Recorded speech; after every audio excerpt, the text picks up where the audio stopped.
নমস্কার, আমি প্রীতম কংসবণিক ইউনিভার্সিটি বিটি অ্যান্ড ইভিনিং কলেজের বিএডের প্রথম বর্ষের ছাত্র। আজ আমি ভাষা বিকাশের তত্ত্বে ফার্দিনান্দ দা সসুরের অবদান নিয়ে আলোচনা করব।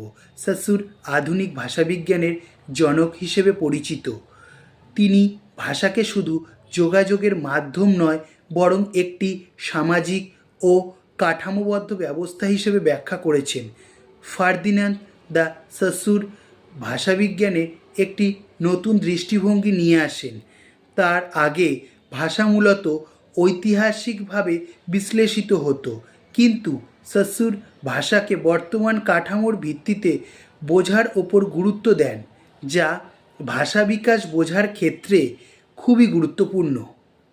সসুরের মতে ভাষা কোনো বিচ্ছিন্ন শব্দের সমষ্টি নয়। ভাষা হলো নিয়ম, সম্পর্ক ও কাঠামোর একটি সম্পূর্ণ ব্যবস্থা। এই ব্যবস্থা সমাজের মাধ্যমে গড়ে ওঠে এবং সমাজেই বিকশিত হয়। ল্যাঙ্গুই বলতে সসুর ভাষার সামাজিক দিককে বোঝাতে চেয়েছেন। এর মধ্যে ব্যাকরণ, শব্দভাণ্ডার ও ভাষার নিয়ম অন্তর্ভুক্ত। এটি ব্যক্তি তৈরি করে না, বরং সমাজ থেকে শেখে। ভাষা বিকাশের মূল ভিত্তি হল ল্যাঙ্গুই। পোড়েল পোড়েল হল ভাষার ব্যক্তিগত ব্যবহার।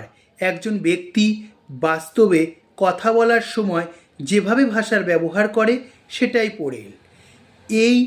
এটি ব্যক্তিভেদে আলাদা হয় এবং সবসময় পরিবর্তনশীল। ল্যাঙ্গুই ভার্সেস পোড়েল। সহজভাবে বললে ল্যাঙ্গুই হলো ভাষার নিয়মকানুন, আর পোড়েল হলো সেই নিয়ম ব্যবহার করে কথা বলা। ল্যাঙ্গুই ভাষার ভিত্তি আর পোড়েল তার বাস্তব প্রয়োগ। সসুরের তত্ত্বের সবচেয়ে গুরুত্বপূর্ণ ধারণা হলো লিঙ্গুইস্টিক সাইন বা ভাষা চিহ্ন। তিনি বলেন ভাষা মূলত চিহ্ন দিয়ে গঠিত এবং প্রতিটি চিহ্নের দুটি অংশ থাকে, এক সিগনিফায়ার আর দুই সিগনিফাইড।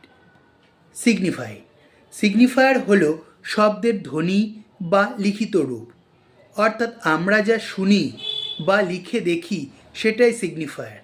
যেমন গাছ শব্দটি ধ্বনি। সিগনিফাইড হলো সেই শব্দ থেকে আমাদের মনে যে ধারণা তৈরি হয়। যেমন গাছ শব্দটি শুনলে যে মানসিক ছবি তৈরি হয় সেটাই সিগনিফাইড।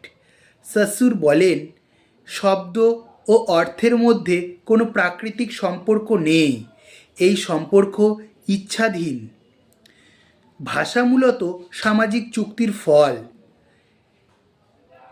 একই বস্তু বিভিন্ন ভাষায় বিভিন্ন নামে পরিচিত। যেমন বাংলায় গাছ, ইংরেজিতে ট্রি। এটাই ভাষার ইচ্ছাধীনতার সবচেয়ে সহজ উদাহরণ। সসুরের মতে শব্দের অর্থ বস্তু দিয়ে নির্ধারিত হয় না, অর্থ নির্ধারিত হয় অন্য শব্দের সঙ্গে পার্থক্যের মাধ্যমে।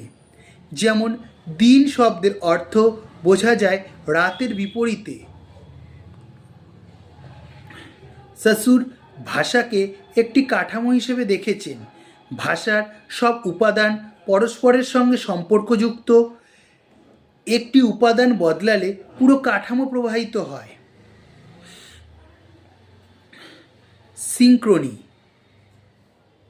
বলতে বোঝায় একটি নির্দিষ্ট সময়ে ভাষার বিশ্লেষণ। সসুর মনে করতেন ভাষা বোঝার জন্য বর্তমান কাঠামো বিশ্লেষণ বেশি গুরুত্বপূর্ণ। ডায়াক্রমি হলো ভাষার ঐতিহাসিক পরিবর্তন বিশ্লেষণ, অর্থাৎ সময়ের সঙ্গে ভাষা কিভাবে বদলাচ্ছে তা দেখা। সসুর সিনক্রনিকে বেশি গুরুত্ব দিলেও ডায়াক্রমি পুরোপুরি অস্বীকার করেননি। সসুর আধুনিক ভাষাবিজ্ঞানের ভিত্তি স্থাপন করেন। তার তত্ত্ব থেকে স্ট্রাকচারাল লিঙ্গুইস্টিক্স এর জন্ম হয়। ভাষা বিকাশ তত্ত্বে তার অবদান আজও গুরুত্বপূর্ণ। তবে সসুরের তত্ত্বের কিছুটা সীমাবদ্ধতা আছে। ভাষা শেখার মানসিক প্রক্রিয়া তিনি খুব বেশি আলোচনা করেননি। পরবর্তীতে অন্যান্য ভাষাতাত্ত্বিক এই দিকগুলো ব্যাখ্যা করেছেন। সবশেষে বলা যায় ফার্দিনান্দ দ্য সসুর ভাষাকে একটি সামাজিক ও কাঠামোবদ্ধ ব্যবস্থা হিসেবে প্রতিষ্ঠা করেছেন।